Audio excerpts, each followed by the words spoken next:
रात के समुंदर के बीच एक ऐसी जेल तैर रही है जिसका कोई नाम नहीं, कोई देश नहीं, कोई नक्शा नहीं। इस जेल में कैदी नहीं रखे जाते, यहाँ इंसानों को डेटा में बदला जाता है। और इस बार इस जेल में बंद है दुनिया का सबसे खतरनाक सिक्योरिटी एक्सपर्ट जो दूसरों की जेलों में कमियां निकालता था। उसका नाम है आर्यन मेहता और उसे यहाँ फंसाया गया है जानबूझकर, क्योंकि ये जेल उसे नहीं रोकेगी, ये उसकी सोच को तोड़ेगी। अगर वो भाग गया तो सच सामने आएगा और अगर नहीं तो वो भी एक नंबर बन जाएगा, प्रिजनर नंबर 4129। रात की ठंडी हवा में मुंबई की ऊंची इमारतों के बीच एक आदमी खड़ा था, आर्यन मेहता। उसकी आंखों में एक अजीब सी शांति थी, लेकिन भीतर जल रहा था तूफान। वो दुनिया का सबसे मशहूर सिक्योरिटी डिज़ाइन एक्सपर्ट था, जिसे सरकारें जेलें टेस्ट करने के लिए बुलाती थीं। उसका काम आसान नहीं था। वो खुद किसी जेल में कैदी बनकर जाता और फिर वहाँ से भागने का रास्ता निकालता और सरकार को बताता कि सिस्टम कहाँ कमज़ोर है। उसकी टीम में 3 लोग थे, रिया शर्मा टेक्निकल हेड, विवेक मल्होत्रा कोडर और हैकर, और रघु उसका फील्ड असिस्टेंट। आर्यन का दिमाग किसी कंप्यूटर से कम नहीं था और उसका असूल था, हर सिस्टम में एक दरवाज़ा होता है, बस सही चाबी चाहिए। एक दिन उसे कॉल आया, मिस्टर मेहता, हम चाहते हैं कि आप हमारे लिए एक स्पेशल प्रोजेक्ट पर काम करें, एक ऐसी जेल जो दुनिया की सबसे सुरक्षित है। कॉल देने वाली एजेंसी का नाम था ग्रे सेल सिक्योरिटी ग्रुप, जो खुद को सरकार का पार्टनर बताती थी।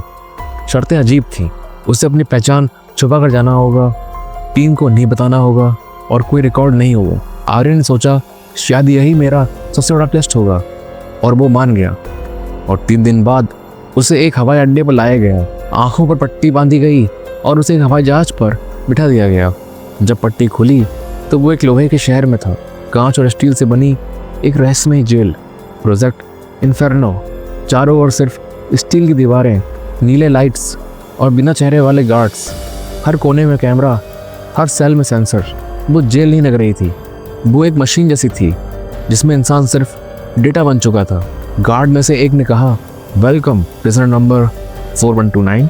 आर्यन मुस्कराया, उसे पता था कि अब खेल शुरू होगा। लेकिन जैसे ही रात हुई वो मुस्कान मिट गई, क्योंकि उसे समझ आया ये कोई टेस्ट नहीं था, कोई उससे बाहर संपर्क नहीं कर रहा था, कोई मिशन कोऑर्डिनेटर नहीं था और उसका सेव वर्ड भी किसी ने नहीं सुना। वो सचमुच कैदी बन चुका था।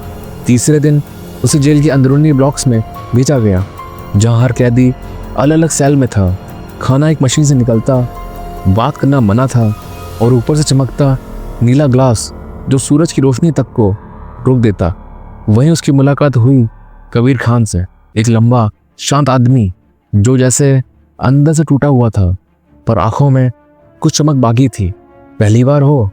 कबीर ने धीरे से पूछा। आर्यन ने सिर हिलाया, हाँ, और शायद आखिरी बार भी। कबीर हंस पड़ा।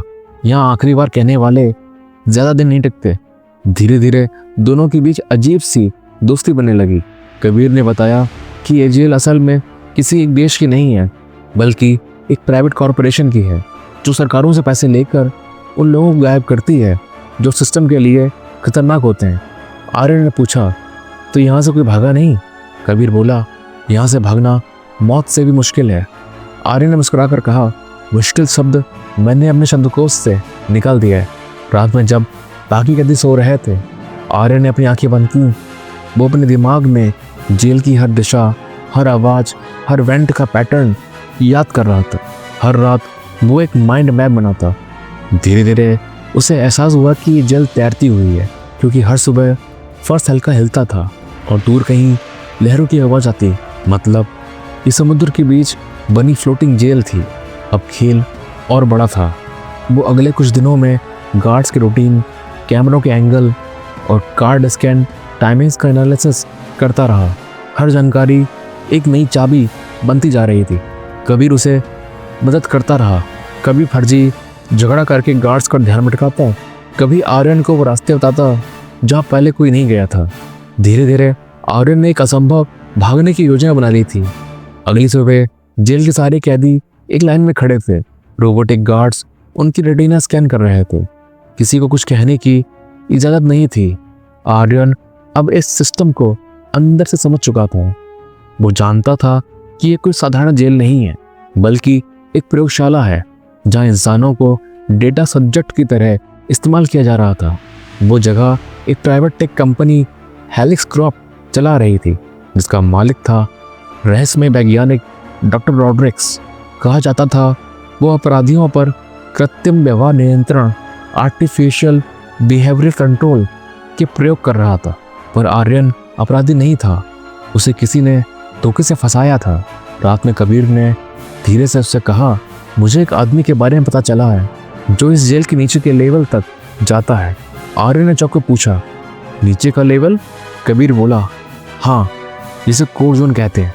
वहाँ से किसी को भी वापस नहीं लाया गया था, लेकिन वही एक रास्ता है बाहर निकलने का भी। आर्यन ने आंखें बंद की। उसके दिमाग में पूरा नक्शा घूम गया। वो अब तक जेल के ऊपरी हिस्से का स्ट्रक्चर समझ चुका था, लेकिन नीचे का हिस्सा वो अब तक एक रहस्य था। 3 रातों बाद गार्ड्स की ड्यूटी बदलने का समय था। उसी रात आर्यन ने पहली चाल चली। उसने सेल के अंदर अपने मेटल स्पून को तोड़ा और उसके टुकड़े से दीवार में लगे एक छोटे से सेंसर को छेड़ा। सेंसर से निकली हल्की नीली चिंगारी से सिस्टम का एक माइक्रोसेकंड का लूप बना, यानी कैमरा कुछ सेकंड्स के लिए अंधा हो गया। उसी पल कबीर ने गार्ड को आवाज़ दी, साहब, पानी खत्म हो गया है। गार्ड जैसे ही पास आया, आर्यन ने उस पर छलांग मारी और उसे बेहोश कर दिया। दोनों ने मिलकर उसका एक्सेस कार्ड लिया और कबीर ने आर्यन को गार्ड यूनिफॉर्म में बदल दिया। अब उनके पास 10 मिनट का मौका था। वे दोनों जेल की नीली गलियों में चुपचाप आगे बढ़ रहे थे। दीवारों से लाइट की ठंडी रेखाएं गिर रही थी। हर दरवाजे पर स्कैनर, हर मोड़ पर कैमरा। कबीर ने धीरे से कहा, अगर पकड़े गए तो सीधा कोर जोन में भेज देंगे। आर्यन बोला, तो वहीं चलते हैं, क्योंकि शायद वही वहाँ का रास्ता है। दोनों एक सर्विस लिफ्ट तक पहुँचे। आर्यन ने कार्ड स्कैन किया और जैसे ही दरवाज़ा बंद हुआ, लिफ्ट नीचे गिरने लगी, काफ़ी नीचे, इतना कि कानों में हवा की आवाज़ें गूंजने लगी। आखिर क्या था कोर जोन में? ये लिफ्ट उन्हें कहाँ ले गई? क्या ये दोनों बाहर निकल पाए? आखिर क्या था इस जेल का रहस्य? इन सारे सवालों को जानने के लिए देखना ना भूलें हमारे इस एपिसोड का पार्ट 2। जल्दी मिलते हैं दोस्तों।